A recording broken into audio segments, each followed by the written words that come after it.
Bismillahirrahmanirrahim. Alhamdulillah, kali ini kita bertemu di video modul ajar mata kuliah Statistik dan Probabilitas. Pada kesempatan kali ini kita bertemu pada modul 1 dan yang akan kita bahas pada kesempatan kali ini adalah mengenai pengantar statistik.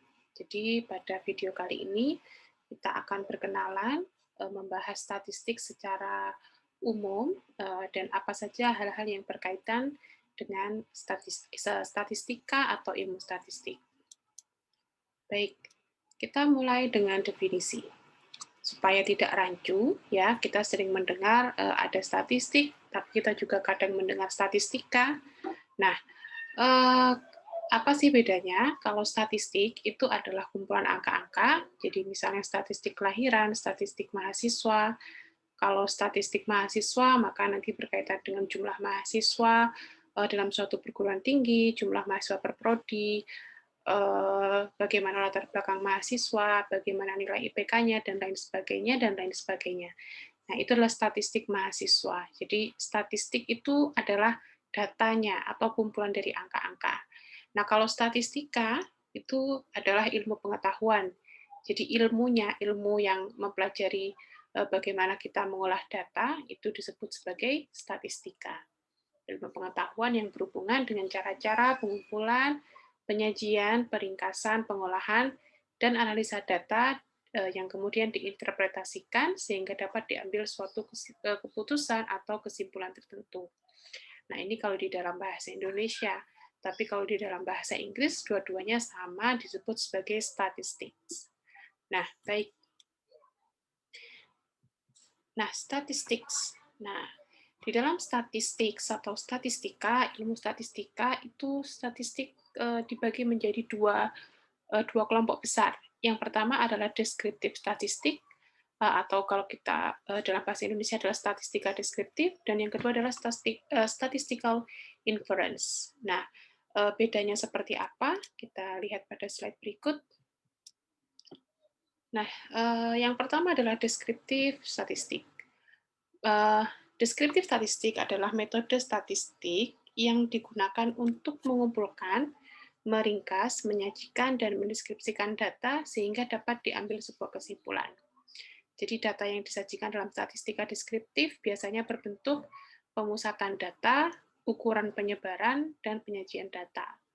Nah, statistika deskriptif ini mungkin sudah cukup dikenal karena di tahapan pendidikan sebelumnya di SMP dan di SMA sudah banyak berkenalan dengan mean, median, kemudian modus, standar deviasi, varian. Nah, itu semua adalah bagian dari statistika deskriptif. Di sini pemusatan data itu diantaranya adalah rata-rata atau mean, median, modus ya. Kalau penyebaran data itu ada varian, standar deviasi, kemudian yang lain-lainnya ya. Nah, kemudian ada penyajian data, baik dalam bentuk tabel maupun dalam bentuk grafik. Nah, ini adalah deskriptif statistik. Insya Allah sudah cukup sudah pernah dipelajari di pendidikan di tahapan sebelumnya. Nah, yang kedua adalah statistical inference.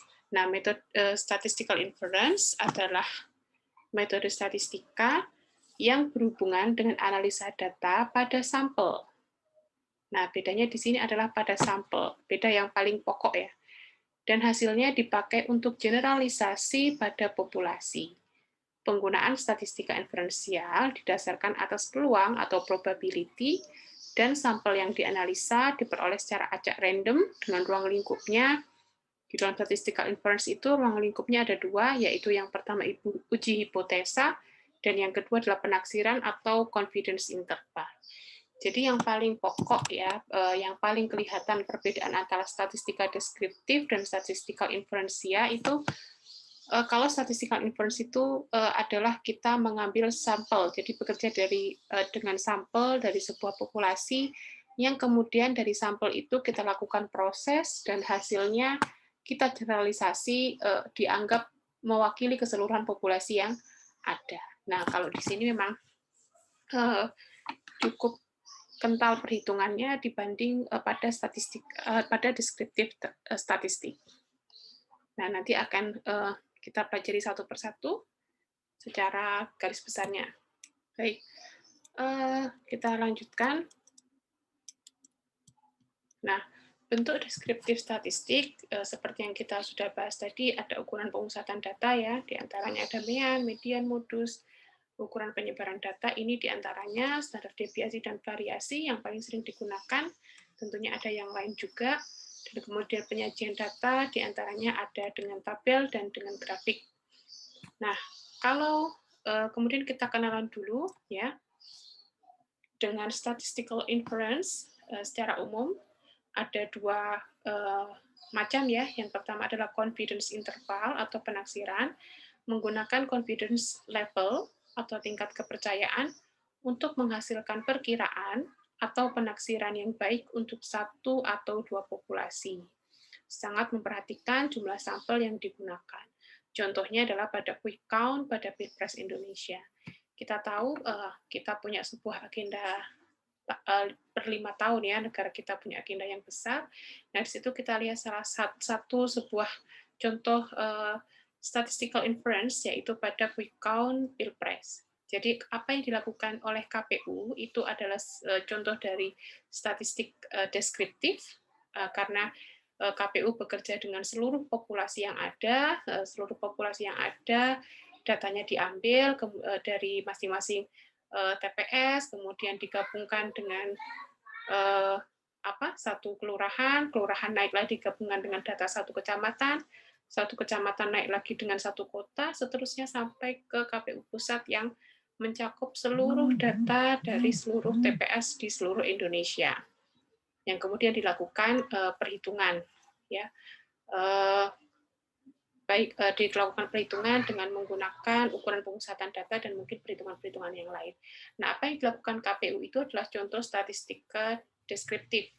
Nah, sedangkan yang dilakukan oleh quick count, ya beberapa lembaga quick count, itu adalah contoh statistical inference dengan menggunakan confidence interval.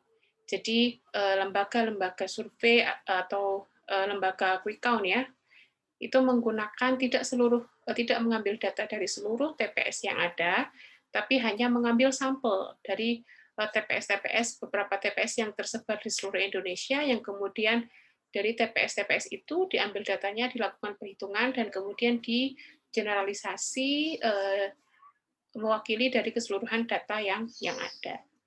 Nah, jadi yang paling kita ingat ya, kalau di dalam confidence interval itu biasanya ada yang namanya tingkat kepercayaan atau tingkat error. Jadi tingkat kepercayaannya misalnya 95%, maka dia memiliki tingkat error 5% atau sebaliknya. Jadi memang karena hasilnya itu bukan bekerja dengan data yang sebenarnya, jadi ada peluang error.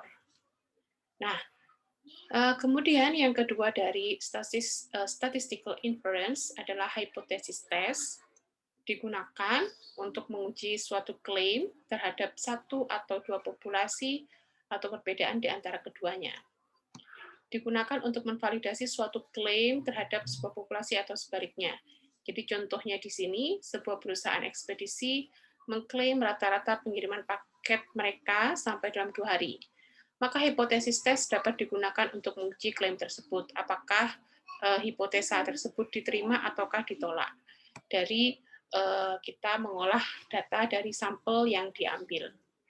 Nah, itu adalah sekilas dari ruang lingkup statistical inference. Selanjutnya, kita akan berkenalan dengan data. Jadi data ini adalah hal yang paling pokok ya, hal yang utama di dalam statistik itu adalah data, karena statistik memang ilmu yang mempelajari mengenai data-data. Nah, jadi data itu dikategorikan menjadi dua ya, di dalam statistik dikategorikan menjadi dua, yaitu yang pertama adalah numerical atau biasanya disebut sebagai kuantitatif ya. Kuantitatif, numerical berarti kita tahu dari namanya itu berkaitan dengan bilangan atau angka ya.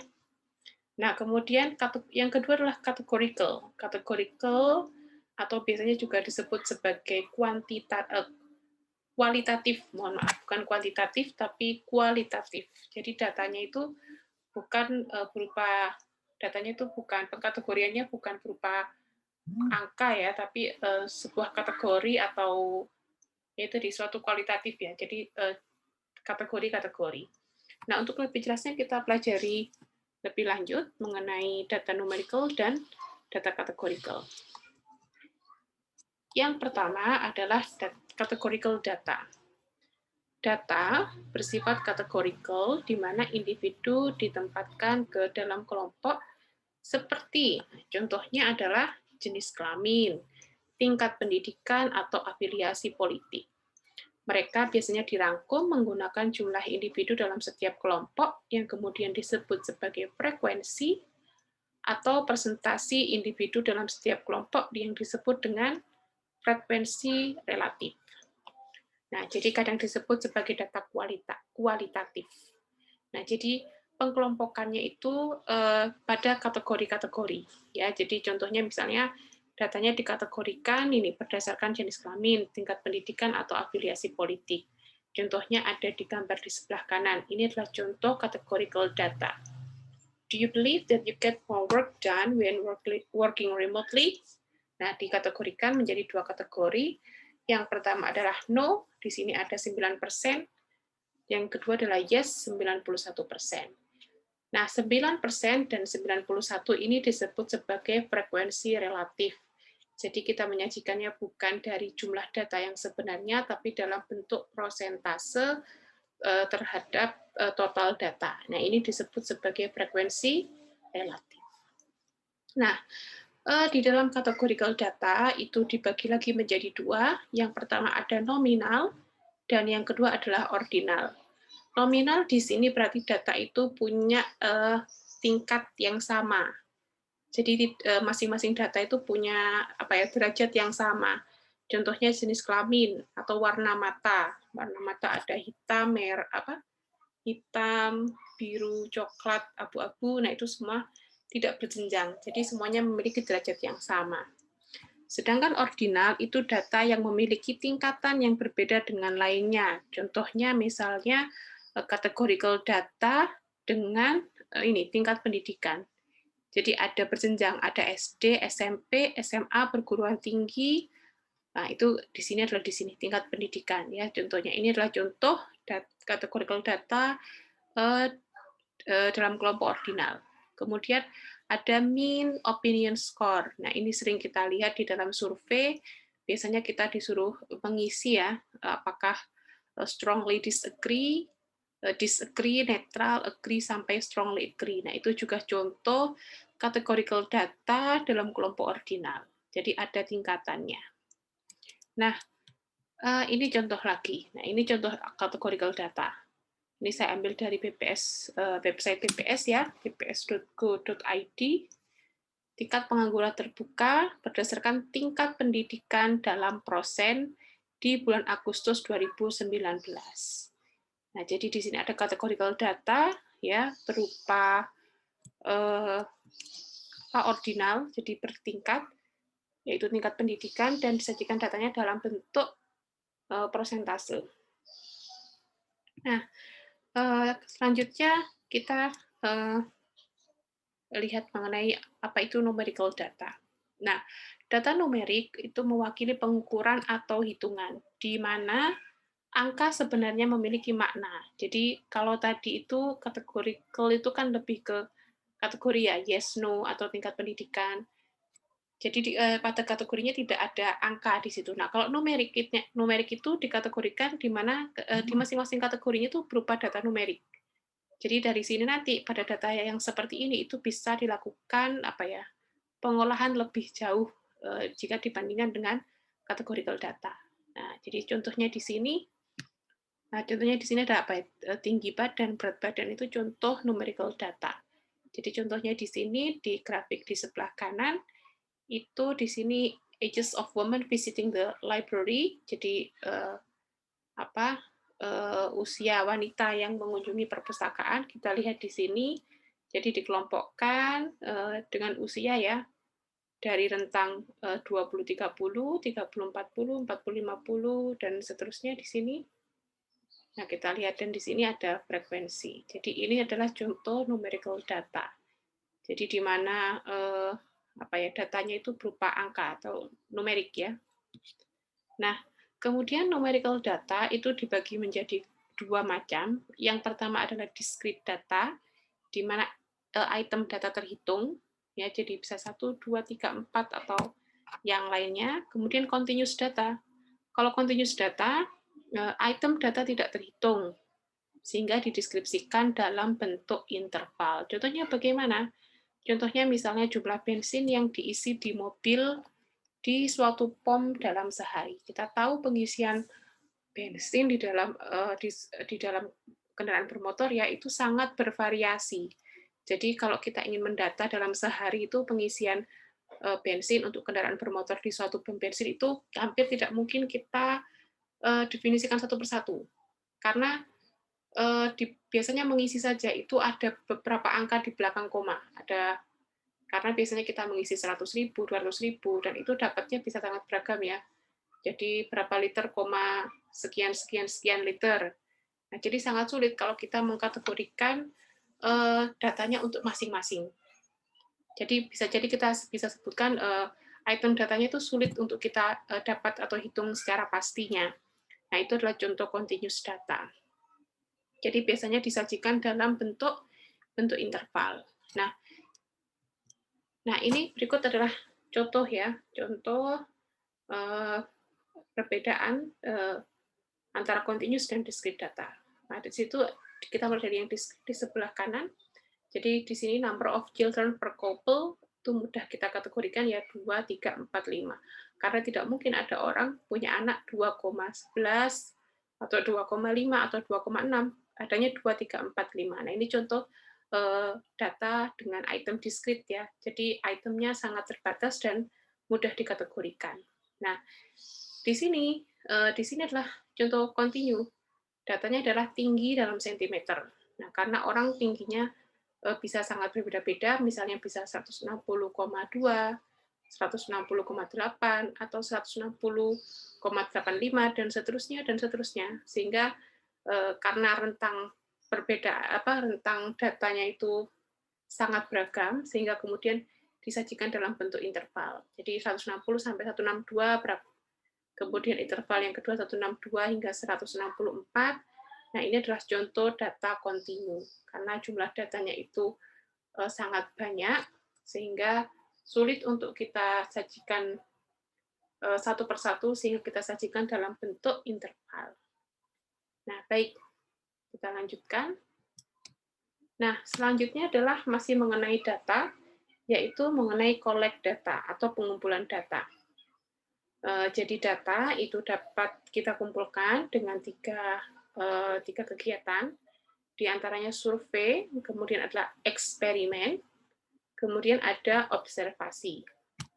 Nah, biasanya survei dan observasi pun ini ada yang mengkategorikannya menjadi satu, ya.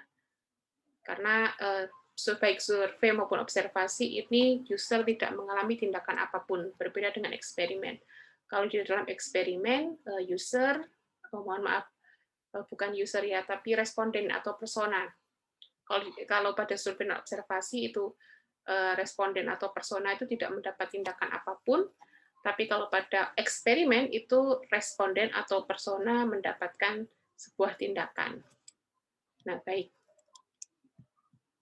Nah, metode pengumpulan data yang pertama adalah survei.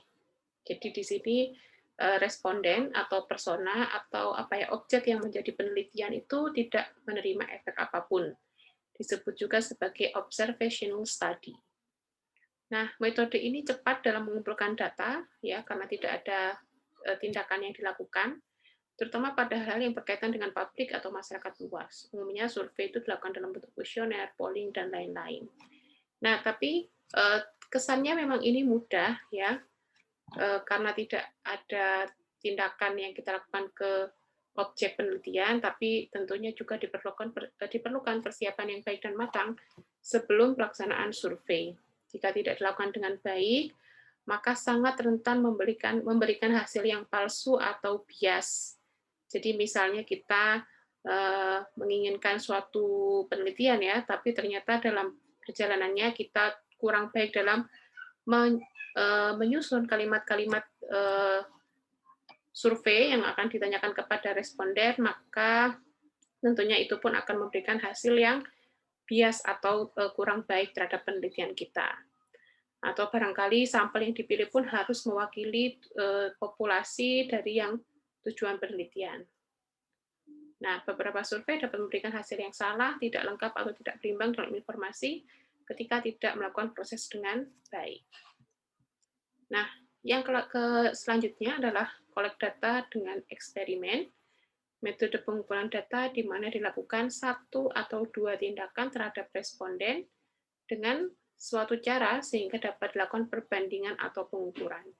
Jadi kalau tadi itu objek penelitian ya, responden ataupun persona itu cukup disurvei atau diamati atau ditanyai. Nah, kalau di sini juga dilakukan di pengamatan, di survei atau yang lainnya, tapi sebelumnya sudah dilakukan tindakan terlebih dahulu terhadap objek penelitian, baik berupa barang maupun responden ataupun persona. Jadi sebagai contoh yang pertama, penelitian mengenai pengaruh penggunaan dosis obat terhadap tekanan darah. Nah, maka sekelompok responden akan mendapatkan tindakan pemberian obat sebanyak 10 mg, kemudian sekelompok lainnya akan mendapatkan obat 20 mg. Nah, setelah itu akan dilakukan pengamatan lebih lanjut. Nah, jadi ada sebuah tindakan yang diberikan terhadap objek penelitian sebelum kita lebih lanjut mencari datanya. Nah, kemudian contoh yang kedua, penelitian penggunaan suatu aplikasi edukasi terhadap peningkatan pemahaman siswa pada materi terkait. Maka sekelompok siswa akan diberi tindakan mencoba aplikasi dan dengan diberikan tes pemahaman sebelum dan sesudah penggunaan aplikasi, dan selanjutnya dilakukan perbandingan hasil tesnya. Nah, ini adalah contoh-contoh pengumpulan data dengan eksperimen. Nah, baik. Selanjutnya setelah collect data, kita akan mempelajari good data. Jadi seperti apakah sebuah data itu dikatakan sebagai data yang baik. Jadi sebuah data dikatakan sebagai good data atau data yang baik setidaknya memiliki 3 faktor ini, diantaranya adalah reliable, kemudian unbiased, dan valid. Kita bahas lebih lanjut satu persatu. Reliable berarti data memberikan hasil yang sama dengan pengukuran berulang. Jadi data itu harus objektif ya, harus sesuai dengan keadaan yang sebenarnya, kemudian datanya harus tepat waktu. Nah, contoh yang rentan untuk memberikan data yang tidak reliable adalah ketika kita melakukan survei dan pertanyaan kuesionernya ambigu, sehingga memberikan data yang tidak reliable ya. Jadi karena pertanyaannya itu sulit dipahami atau ambigu, memberikan makna ganda, sehingga orang akan memberikan jawaban juga yang kurang sesuai dengan apa yang ada yang sebenarnya. Nah, kemudian valid itu berarti mengukur yang seharusnya diukur, jadi sesuai dengan penelitian yang dikehendaki, mewakili objek yang diamati. Jadi apa yang menjadi penelitian di awal, kita harus tepat dalam menentukan populasi atau sampel yang selanjutnya akan kita gunakan di dalam menjawab tujuan penelitian kita yang kita tentukan di awal. Jadi ini contohnya responden kuesioner harus mewakili tujuan penelitian. Jadi misalnya kita ingin melakukan penelitian mengenai kurikulum yang terbaik misalnya untuk sebuah sekolah itu seperti apa. Maka tentunya yang kita tanyai itu bukan hanya siswa sekolah. Kalau yang ditanyai siswa sekolah, maka hasilnya tentu tidak valid ya, kurang valid, karena tentunya seorang siswa itu hanya akan memberikan hal-hal yang mereka sukai. Saya hanya mau sukanya mata kuliah yang mungkin mata pelajaran yang ringan-ringan. Nah, akhirnya nanti akan yang mata pelajaran yang seharusnya penting namun berat, itu akan tereliminasi ya, terhapus. Jadi contohnya misalnya kalau ingin seperti itu, maka untuk kita mendapatkan hasil yang baik tentunya yang ditanyai adalah orang-orang yang memang punya kompetensi di bidang pendidikan ya, stakeholder pendidikan, ahli pendidikan, guru, atau dinas-dinas terkait. Nah, kemudian yang ketiga adalah unbiased, memiliki sampling error atau tingkat kesalahan kecil, atau memiliki tingkat ketelitian yang tinggi. Nah, data yang bias itu biasanya melebihi atau mengurangi dari hasil yang sebenarnya. Nah, contohnya yang dapat berisiko untuk mendapatkan hasil yang bias yaitu ketika sebuah survei dengan pertanyaannya itu sudah mengarahkan responden. Jadi peneliti sudah memiliki ekspektasi jawaban. Jadi sebelum bertanya itu sudah punya ekspektasi jawaban terhadap respondennya, sehingga ketika bertanya itu sudah tidak objektif dan cenderung mengarahkan responden. Nah, biasanya kadang kita temui sebuah survei yang seperti itu. Jadi survei yang pertanyaannya kadang daripada menanyai itu lebih ke arah mengarahkan. Nah, ini akan memberikan hasil yang unbiased. Nah, selanjutnya kita akan berkenalan ya dengan beberapa jargon yang umum yang sering kita dengar di dalam statistik ya. Ada yang pertama adalah populasi. Populasi itu adalah kumpulan dari seluruh elemen sejenis, tapi dapat dibedakan satu sama lain karena karakteristiknya yang berlainan. Jadi contohnya misalnya populasi seluruh karyawan suatu perusahaan, populasi petani di Jawa Tengah, dan lain-lain.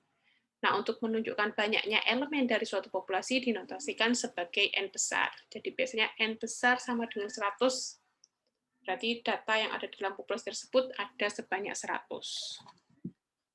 Kemudian ada sampel. Sampel adalah sebagian dari populasi. Sudah kita bahas sedikit tadi ya sebelumnya, terutama di bagian statistical inference, itu banyak bekerja dengan sampel. Untuk menyatakan jumlah elemen dari sampel dinotasikan dengan N kecil. Jadi kalau ada N besar sama dengan 100 itu berarti 100 itu adalah jumlah dari seluruh populasi, seluruh anggota di dalam populasi, tapi kalau ada N kecil sama dengan 100 berarti 100 itu hanyalah sampel, tidak mewakili jumlah dari anggota di dalam populasi. Nah, kemudian bias kita sudah bahas sebelumnya juga tadi. Jadi bias itu adalah distorsi yang hadir dalam proses pengumpulan data yang menimbulkan hasil yang timpang dan menyesatkan, baik melebihkan, mengurangi, ataupun malah sama sekali tidak mewakili hasil yang sebenarnya. Kemudian ada dataset. Dataset itu adalah kumpulan seluruh data dari sampel yang diambil. Kemudian ada variabel. Variabel itu adalah karakteristik, keterangan, atau suatu nilai mengenai suatu elemen data atau individu yang berbeda satu sama lain. Contoh misalnya elemen data manusia, maka variabelnya dapat berupa jenis kelamin, tingkat pendidikan, tinggi badan, jumlah anak, dan lain-lain. Kalau misalnya elemen datanya adalah bangunan, maka variabelnya bisa berupa luas bangunan, letak bangunan, kemudian apa? Mungkin yang lain-lain ya, jadi yang terkait dengan bangunan tersebut. Kemudian parameter adalah ikhtisar atau suatu nilai yang mewakili suatu variabel dari sebuah populasi. Nah, baik itu adalah beberapa jargon di dalam statistik yang sering kita dengar. Nah, selanjutnya kita akan mempelajari proses statistik secara umum ya, jadi secara garis besar. Setidaknya ada 5 tahapan. Ini saya ambil dari Statistik for Dummy, karya dari Deborah J. Ramsey.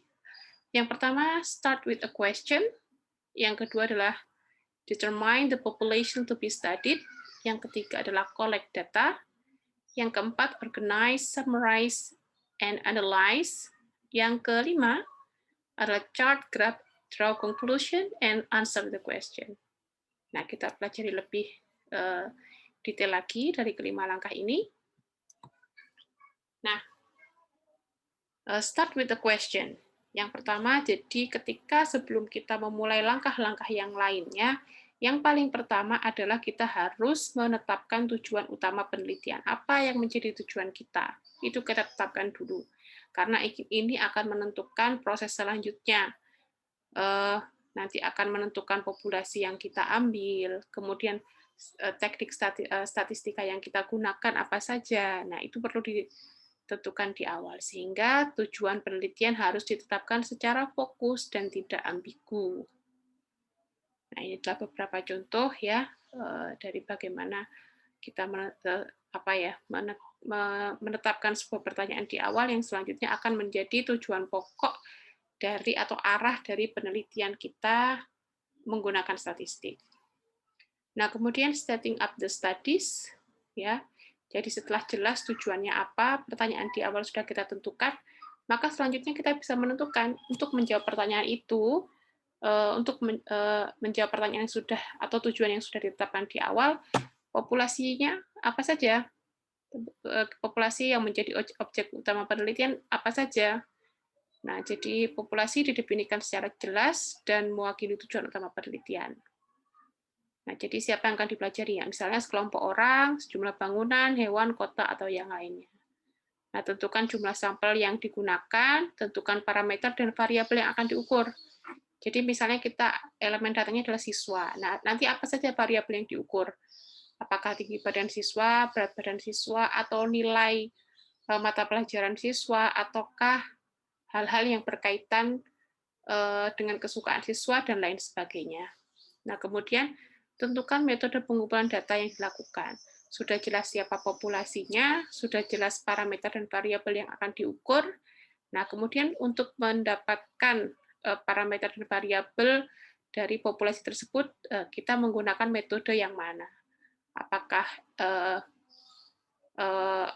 apakah survei, ataukah observasi, ataukah eksperimen?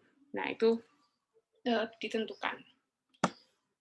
Nah, selanjutnya yang ketiga adalah collect data. Setelah sudah jelas, populasinya jelas, kemudian perangkat-perangkat pencarian datanya juga sudah kita siapkan ya. Jadi metodenya sudah kita tentukan beserta perangkat-perangkatnya ya di sini ya. Di langkah yang kedua ini juga beserta perangkat-perangkatnya.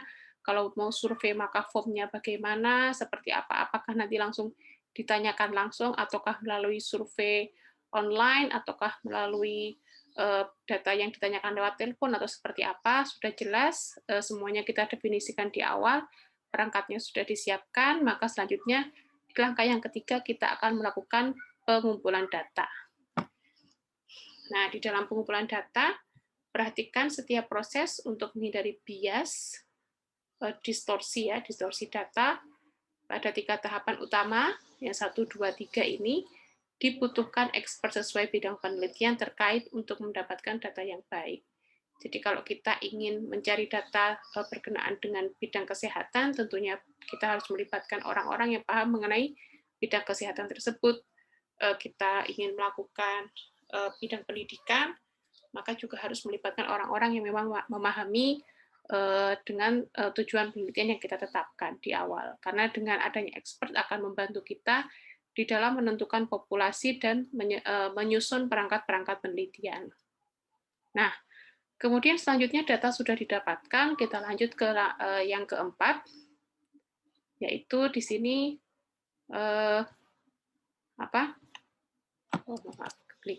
summarize, analyze. Nah, ini adalah core utama, organize, summarize, and analyze. Ini adalah core utama dari proses statistik. Jadi di sini adalah ini kalau kita sebut sebagai the business of statistics. Nah, jadi data diringkas dan dikelompokkan dalam tabel-tabel, kemudian dilakukan perhitungan statistik, baik apakah itu dengan deskriptif atau statistical inference untuk menjawab pertanyaan penelitian yang sudah kita tetapkan di awal. Nah, jadi di sini kita melakukan perhitungan statistik yang hasilnya nanti digunakan untuk menjawab pertanyaan yang kita tetapkan di awal, yaitu sebagai tujuan utama dari penelitian. Nah, jadi di sini adalah core utama dari proses statistik. Nah, kalau di sini sudah mendapatkan angka-angka atau hasil-hasil yang selanjutnya dapat kita lakukan kesimpulan, maka ke langkah yang terakhir, kita lakukan penyajian data yang baik dan sesuai, kemudian dari semua angka-angka yang sudah keluar dari proses perhitungan kita secara statistik, kita akan membuat analisa dan kesimpulan akhir. Nah, kemudian data harus disajikan secara objektif dan dapat menjawab pertanyaan utama penelitian yang sudah ditetapkan di awal. Jadi harus objektif, disajikan tanpa dikurangi atau ditambahkan atau subjektivitas yang membuat data itu menjadi bias. Nah, jadi apa ya istilahnya kalau saya tuliskan di bawah ini, statistik is more than just numbers, it is a process. Nah, jadi ini adalah proses umum dari statistik. Nah, ini adalah akhir dari pembahasan kita pada kesempatan video kali ini. Untuk selanjutnya, masih di pembahasan pertama, saya akan membahas mengenai penyajian data, tapi karena mungkin video ini sudah terlalu panjang, jadi akan saya lanjutkan pada video selanjutnya. Yang terakhir, ini adalah studi pusaka yang saya gunakan. Yang pertama adalah statistik for dummies dari Deborah J. Ramsey, PhD. Yang kedua adalah dari statistik teori dan aplikasi karya dari J. Supranto. Terima kasih.